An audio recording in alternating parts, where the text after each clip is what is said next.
Welcome to my channel. कैसे हैं आप सब? आई होप बिल्कुल ठीक होंगे डियर्स। आज का जो हमारा टॉपिक है वो है एप्रोप्रिएशन ऑफ पेमेंट्स को लेकर, यानी कि इंडियन कॉन्ट्रैक्ट एक्ट 1872 के सेक्शन 59 से लेकर 61 तक हम बात करने वाले हैं। 58 सेक्शन नंबर तक हम ऑलरेडी डिस्कस कर चुके हैं। प्लेलिस्ट में आपको मिल जाएंगे पिछले लेक्चर जरूर देखिएगा। आने वाले लेक्चर्स आपको वरना नहीं समझ आएंगे, इवन आज का भी समझ नहीं आएगा, सो इसलिए पिछले लेक्चर्स आई विल सजेस्ट कि जरूर देखिएगा, ठीक है। तो पिछले लेक्चर्स की जो प्लेलिस्ट है उसका लिंक आपको डिस्क्रिप्शन बॉक्स में तो मिल ही जाएगा, साथ ही साथ इधर आई बटन पे भी मिल जाएगा। So yeah and also do follow me on the Instagram as well, ठीक है। तो अभी हम शुरू करते हैं आज का लेक्चर, और कुछ भी समझ में ना आए तो कमेंट सेक्शन में या फिर इंस्टाग्राम पे मुझे आप पूछ सकते हैं। देखिए अब सबसे पहले तो हमें ये टॉपिक समझने के लिए ये दोनों टर्म्स के मीनिंग पता होना चाहिए कि डेटर क्या होता है और क्रेडिटर क्या होता है। अब जो लोग कॉमर्स बैकग्राउंड से आए हैं ना, उन्हें तो पता होगा कि डेटर क्या होता है और क्रेडिटर क्या होता है, लेकिन एनीहाउ मैं आपको फिर भी रिमाइंड करा देती हूँ। मान लीजिए आपने मेरे से पैसे लिए उधार में 1000 रुपीज, ठीक है। अब आपने मुझे पैसे देने हैं तो आप मेरे लिए क्या है? डेटर। और मैंने आपको पैसे दिए तो मैं क्या हूं? क्रेडिटर। यानी कि ये कह सकते हैं कि जो बोरो करता है मनी को, जो मनी बोरो करता है उसे हम कह सकते हैं डेटर, और जो मनी को लेंड करता है, जो हमें देता है उधार में, उसे हम क्या कहते हैं? क्रेडिटर। आई होप अब आपको दोनों टर्म समझ में आ गए। अब हम एप्रोप्रिएशन ऑफ पेमेंट्स टॉपिक का मतलब देखते हैं कि मतलब क्या है, तभी हम इसके रूल्स के बारे में आगे जाएंगे, लेकिन हमें पहले मीनिंग टॉपिक का क्लियर होना चाहिए। ओके, तो इसको हम एक एग्जाम्पल से समझते हैं। मान लीजिए एक पर्सन है आदित्य और एक है Sunil. Sunil is a creditor, Aditya is a debtor, ठीक है। अब आदित्य ने सुनील से पैसे लिए, एक बार इसने सुनील से 5000 रुपए लिए, एक बार इसने 10,000 रुपए लिए, और एक बार आदित्य ने सुनील से 15,000 रुपए लिए, ठीक है। अब ये जो उसने 5000 रुपए दिए थे उसको ये रिटर्न कब करने थे? 1 जनवरी को। तो मतलब उसने ये जो तीनों अमाउंट्स टेक बैक करनी है ना, ये सभी की ड्यू डेट्स आ गई हैं। अब जब 1 जून आती है ना, तो 1 जून को आदित्य सुनील को 6000 रुपीज दे देता है। अब सुनील को कैसे पता लगेगा कि ये 6000 रुपीज उसने कौन से डेट के दिए? हो सकता है कि 5000 ये वाले और 1000 इसके, हो सकता है कि उसने 5000 इसी में से दिए हैं, हो सकता है कि उसने 5000 ये वाले डेट के दिए हैं। अब कुछ भी नहीं पता कि ये पेमेंट जो उसने दी है वो कौन से डेट की दी है। इसे ही हम कहते हैं एप्रोप्रिएशन ऑफ पेमेंट, कि अब सुनील इस पेमेंट को कहां पर कौन से डेट में एप्रोप्रिएट करेगा, यानी कि कहां पर एडजस्ट करेगा उस अकाउंट को सेट ऑफ करने के लिए, ठीक है। अब बेसिकली मोटा मोटा यहां से हमें क्या समझ आता है कि एप्रोप्रिएशन ऑफ पेमेंट्स का मतलब क्या है? To set off the accounts. Okay, I hope आपको ये मीनिंग क्लियर है। अब आगे चलते हैं, तो आगे आता है हमारे पास कुछ रूल्स एप्रोप्रिएशन से लेकर। एप्रोप्रिएशन क्या होता है ये तो आपको पता लग गया, लेकिन एप्रोप्रिएशन से रिलेटेड हमारे इंडियन कॉन्ट्रैक्ट एक्ट में कुछ रूल्स दिए गए हैं, और ये रूल्स दिए गए हैं सेक्शन 59 से लेकर सेक्शन 61 तक, यानी कि सिर्फ 3 सेक्शंस हैं हमें जो यहाँ पे अच्छे से पढ़ने हैं, और ये टॉपिक हमारा कंप्लीट हो जाएगा। तो चलिए शुरू करते हैं सेक्शन 59 से। सेक्शन 59 क्या कहता है कि अगर ऐसे एप्रोप्रिएशन करनी पड़े तो एप्रोप्रिएशन का रूल एक है सबसे पहले कि एप्रोप्रिएशन वैसे होगी जैसा डेटर कहता है।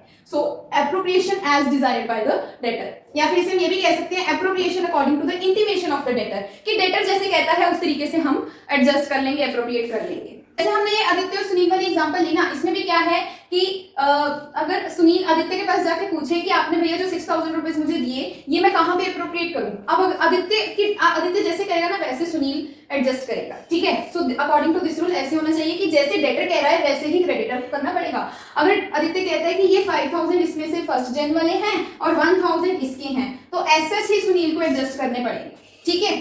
आई होप क्लियर हो गया। लेकिन अगर इन केस जो डेटर है वो कोई भी इंटीमेशन नहीं देता है, इन केस डेटर कुछ भी नहीं बताता है कि उसे कहां पर क्रेडिटर को अपनी पेमेंट एडजस्ट करनी है, तो उस टाइम पर क्या होगा?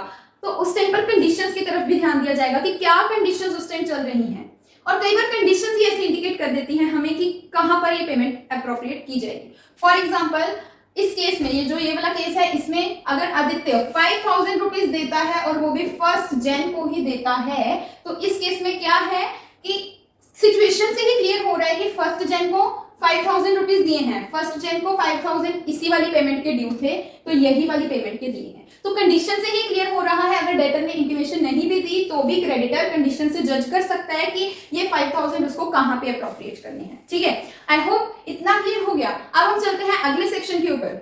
तो नेक्स्ट आता है हमारे पास सेक्शन 60। लेकिन यहाँ पे पढ़ने से पहले मेरी बात सुनिए। देखिए अभी अभी हमने सेक्शन 59 में क्या पढ़ा है कि अगर डेटर बताता है कि आपको ये पेमेंट को यहाँ पर एडजस्ट करना है, ऐसे एडजस्ट करना है, क्रेडिटर को वैसे करना पड़ेगा, या फिर कंडीशंस आपको कुछ बता देती है, कुछ ना कुछ इंडिकेट कर देती है कि वो पेमेंट कहाँ पर अप्रोप्रिएट होनी है। लेकिन इन केस दो सिचुएशंस में से, इन दोनों सिचुएशंस में से कुछ भी ना हो, मान लीजिए डेटर जो है, डेटर ने कुछ भी नहीं बताया कि कहाँ पर पेमेंट को एडजस्ट करना है और कुछ भी कंडीशंस भी हमें नहीं बता रही है, कुछ भी कंडीशंस हमें इंडिकेट नहीं कर रही है कि ये पेमेंट को कहां भी एडजस्ट करना है, उस केस में हम देखेंगे सेक्शन 60 को। ठीक है, तो अब आप देखिए सेक्शन 60। सेक्शन 60 क्या कहता है? Appropriation by creditor. अब ये एप्रोप्रिएशन क्रेडिटर खुद कर सकता है जैसे उसको सही लगता है। ठीक है, आई होप इतना क्लियर होगा कि इस सेक्शन को यूज कब करना है। ओके, अब इस केस में क्रेडिटर अपने हिसाब से तो कर सकता है, इसके साथ एक जरूरी बात ये भी है कि क्रेडिटर इस केस में टाइम बार्ड डेट्स को भी सेट ऑफ कर सकता है। टाइम बार्ड डेट्स कौन से होते हैं? हम एक बार ना पहले भी पढ़ चुके हैं। हमारा जो लिमिटेशन एक्ट है ना, उसमें एक लिमिट लगाई गई है कि हम एक पर्टिकुलर टाइम पीरियड के बाद किसी से अपने पैसे वापस नहीं मांग सकते हैं अगर हमने उसको दिए हैं, अगर बहुत पुराना डेट हो जाता है। जैसे अगर आपने मेरे से कुछ पैसे लिए हैं 5,000 10,000 रुपए, ठीक है, और अगर 4 साल हो गए हैं, 5 साल हो गए हैं, इतना पुराना डेट हो चुका है, तो उसके बाद अगर आप मुझे पैसे नहीं दे रहे हैं तो मैं आपसे मांग भी नहीं सकती हूँ, और अगर आप मुझे फिर भी नहीं दे रहे हैं तो मैं कोर्ट पे भी नहीं जा सकती हूँ कि इसने मुझे 5,000 रुपए 10,000 रुपए 4-5 साल हो गए नहीं दिए, क्योंकि एक लिमिट लगाई गई थी। मैं उस लिमिट के बीच में, जैसे अगर 3 साल की लिमिट लगाई है तो मैं 3 साल के बीच में आपसे पैसे भी मांग सकती हूँ, और अगर आप नहीं देते तो मैं 3 साल के बीच में ही कोर्ट में जाकर आपकी शिकायत कर सकती हूँ। लेकिन अगर 3 साल से ऊपर टाइम हो गया है, 4-5 साल हो गए हैं, तो उस केस में मैं कोर्ट में नहीं जा सकती, और अगर जाऊंगी भी तो कोर्ट मेरी कोई हेल्प नहीं करेगी। ओके, सो अगर ऐसा कुछ टाइम बार्ड डेट होता है और सेक्शन 59 को किसी तरीके से यूज नहीं किया गया, तो उस केस में क्या होगा? जो क्रेडिटर है वो अपने हिसाब से एडजस्ट करेगा, पेमेंट को अप्रोप्रिएट करेगा, और वो टाइम बार्ड डेट्स को भी सेट ऑफ कर सकता है। अब यहाँ पर भी हम एक एग्जांपल लेते हैं। Again same, Aditya is debtor and Sunil is creditor. ठीक है, मान लीजिए 2007 में आदित्य ने सुनील से 25,000 रुपीज लिए थे, ठीक है, और इसे रिटर्न नहीं किए, जिसके कारण अब 2021 चल रही है, तो इतने टाइम तक जो ये 25,000 रुपीज है ना, ये टाइम बार्ड हो चुके हैं। अब क्योंकि ये टाइम बार्ड हो चुके हैं तो सुनील इसके लिए कोर्ट में भी नहीं जा सकता है, तो क्या है, और उसके बाद 2020 में आकर सुनील ने आदित्य को 10,000 रुपीज और दिए, ठीक है, और 2020 में ही सुनील ने 15,000 रुपीज और दिए थे आदित्य को। अब यहाँ पर अगर 2021 में आकर आदित्य सुनील को 30,000 रुपीज दे, तो सुनील कहां पे इसे एडजस्ट करेगा? क्योंकि कुछ भी कंडीशंस नहीं बता रही हैं कि ये पेमेंट कहां पे एडजस्ट होनी है, ना ही डेटर आदित्य ने बताया है कि ये 30,000 रुपीज उसे कहां पे एडजस्ट करनी है। अब यहाँ पर हम सेक्शन 60 को यूज कर सकते हैं, क्रेडिटर के हिसाब से अप्रोप्रिएशन हो सकती है। Who is the creditor here? Sunil. तो सुनील अपने हिसाब से यहाँ पर एडजस्ट कर सकता है, and according to this section वो अपने टाइम बार्ड डेट को भी एडजस्ट कर सकता है, यानी वो 30,000 में से 25,000 इसके ले लेगा, और 5,000 10,000 में से 15,000 में से जहां पर भी उसे एडजस्ट करने वो कर सकता है। Okay, so this is the appropriation by the creditor. I hope आपको एग्जांपल के साथ अच्छे से समझ आ गया। अब चलते हैं अगले सेक्शन पे। इसमें एक बात लेकिन रह गई है जो मैं आपको बताना भूल गई कि क्रेडिटर टाइम बार्ड डेट को तो एडजस्ट कर ही सकता है, लेकिन वो कोई भी इलीगल या वॉइड डेट को एडजस्ट नहीं कर सकता है। ध्यान रखिएगा, इलीगल या वॉइड डेट की तरफ एडजस्टमेंट नहीं हो सकती है, ठीक है, लीगल की तरफ ही हो सकती है। चलते हैं अब हम सेक्शन 61 के ऊपर। देखिए, अब जब डेटर ने अपनी कोई भी नहीं बताया कि कहां पे पेमेंट को एडजस्ट करना है, ना ही कुछ भी कंडीशंस बता रही है कि पेमेंट कहां पे एडजस्ट होनी चाहिए, और फिर सेक्शन 60 भी यूज ना किया गया हो, यानी कि क्रेडिटर ने भी अपने हिसाब से अगर पेमेंट को अप्रोप्रिएट नहीं किया, तो उस टाइम पर यूज होगा सेक्शन 61। ठीक है, तो सेक्शन 61 क्या कहते हैं कि उस टाइम पर क्या होगा, जो डेट्स हैं उन्हें ऑर्डर ऑफ टाइम के हिसाब से एडजस्ट किया जाएगा। ऑर्डर ऑफ टाइम के हिसाब से कैसे एडजस्ट किया जाएगा? इसमें मैं आपको एक एग्जांपल देती हूँ, आपको फिर अच्छे से समझ आएगा। मान लीजिए कि आदित्य ने पैसे लिए थे ना 25,000, वही टाइम बार्ड वाले 2007 में, किससे लिए थे? सुनील से, राइट। अब उसके बाद उसने 2019 में 10,000 रुपीज लिए, ठीक है, और फिर 2020 में उसने 15,000 रुपीज और लिए थे सुनील से। अब यहाँ पर अगर वो बीच में कभी आके, यानी कि मान लीजिए अब 2021 में आके सुनील को वो अगर 30,000 रुपीज पकड़ा देता है, तो ये पेमेंट कहाँ पे एडजस्ट की जाएगी? अकॉर्डिंग टू सेक्शन 61 ये पेमेंट कैसे एडजस्ट की जाएगी? पहले तो 25,000 इसके सबसे पुराने वाले डेट में, यानी कि चाहे वो टाइम बार्ड डेट भी है तो भी उसमें एडजस्ट किया जाएगा, क्योंकि हमें टाइम के अकॉर्डिंग में चलना है। तो सबसे पहले जो डेट लिया था उस पे एडजस्ट किया जाएगा, तो 25,000 तो यहाँ पे लग गया, बाकी रहेगा जी हमारे पास 5,000, तो ये 5,000 दूसरा डेट जो उसके बाद लिया गया है, यानी कि 2019 वाले डेट में एडजस्ट किया जाएगा। ठीक है, आई होप आपको ये क्लियर हो गया। अब एक ना मेरे को एक क्वेश्चन का आंसर दीजिए। अगर आदित्य ने 2007 में 2000 रुपीज लिए थे सुनील से, 2021 में आकर तक तो ये टाइम बार्ड हो चुके हैं, ठीक है। उसके बाद आदित्य ने 2020 की 1 जून को 3000 रुपीज भी लिए और 1 जून 2020 को अलग से 4000 रुपीज भी उसने लिए।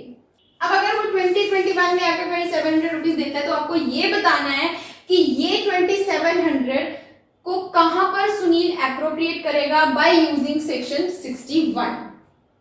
एक बार सोचिएगा जरूर कि इसमें क्या ट्विस्ट है। चलिए मैं बताती हूँ अब कैसे एडजस्ट किया जाएगा कि जो सुनील है यहाँ पर क्या करेगा, अकॉर्डिंग टू टाइम पहले देखेगा कि 2700 में से सबसे पहले पुराना डेट वो कब देगा। सबसे पुराना डेट कौन सा है, 2007 में जो 2000 रुपीज दिए थे, तो यहाँ से 2700 में से सुनील 2000 रुपीज तो कहाँ पे एडजस्ट कर देगा, ये टाइम बार्ड डेट में से, ठीक है।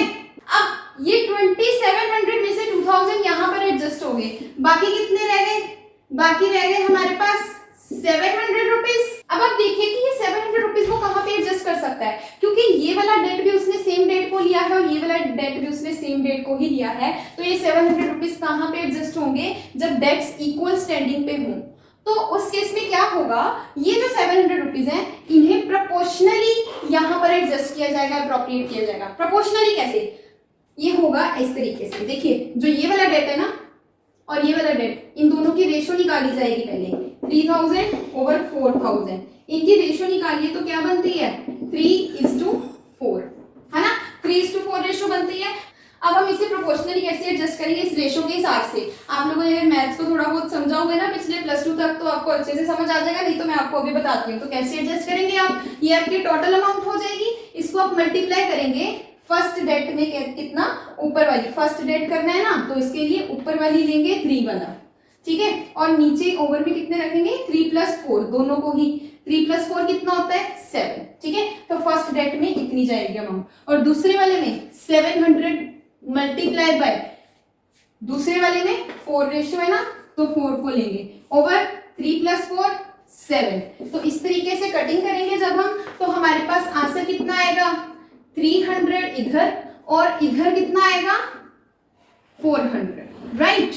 तो दैट मींस कि हम सेक्शन 61 को किस तरीके से यूज करेंगे कि इस 2700 में से सबसे पहले तो हम अपना 2000 टाइम बार्ड डेट को एडजस्ट कर लेंगे, उसके बाद जो हमारे पास 700 रह जाएगा उसे प्रोपोर्शनली हम दोनों ही बाकी के डेट्स में एडजस्ट करेंगे। प्रोपोर्शनली कैसे करेंगे, दोनों डेट्स के पहले रेशो निकालेंगे और इस रेशो के हिसाब से हम अपना बाकी लेफ्ट ओवर अमाउंट को एडजस्ट करेंगे, ठीक है। आई होप आपको ये क्लियर हो गया, और अगर आपको नहीं समझ आया है please do ask me in the comment section. अगर आपको ये कैलकुलेशन वाला पार्ट नहीं समझ आया, अगेन आपको बता देती हूँ कि जितनी टोटल पेमेंट बाकी रह गई है उसको हम मल्टीप्लाई करेंगे रेशो से, जो फर्स्ट वाली रेशो है उसे ऊपर रखेंगे और नीचे रखेंगे इन दोनों का टोटल। इसी तरीके से दूसरी साइड में अगर दूसरी पेमेंट को एडजस्ट करना है तो सेकंड वाली रेशो को ऊपर रखेंगे और नीचे रखेंगे इन दोनों का टोटल, ठीक है। और उसके बाद कटिंग वगैरह करके जो भी आता है उस तरीके से हम एडजस्ट कर लेंगे। आई होप आपको क्लियर हो गया। एक छोटा सा पॉइंट और है कि अगर इन केस इंटरेस्ट भी हो, किसी ने उधार पे लिया होता है और इंटरेस्ट पे लिया होता है पैसा, तो उस टाइम पर कैसे एडजस्ट किया जाएगा,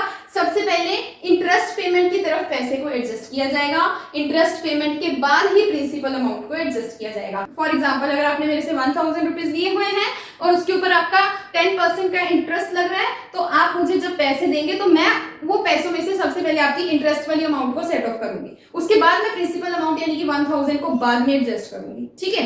आई होप आपको आज का लेक्चर समझ में आ गया। नहीं समझ आया, जो भी डाउट्स है आप मुझे कमेंट सेक्शन में पूछ सकते हैं, और हाँ इंस्टाग्राम पे जाके मुझे फॉलो जरूर कीजिएगा, वहां पे आप लोग मुझे पूछ सकते हैं और वहां पे आप मेरे से कनेक्टेड रह सकते हैं, ठीक है। वहां पर भी मैं एक्टिव रहती हूँ। और अगर आपको लेक्चर अच्छा लगा है then please do like the video, do share the video and please please please subscribe to my channel. Thank you so much for watching guys. मिलते हैं अपने नेक्स्ट वीडियो में, तब तक के लिए बाय बाय।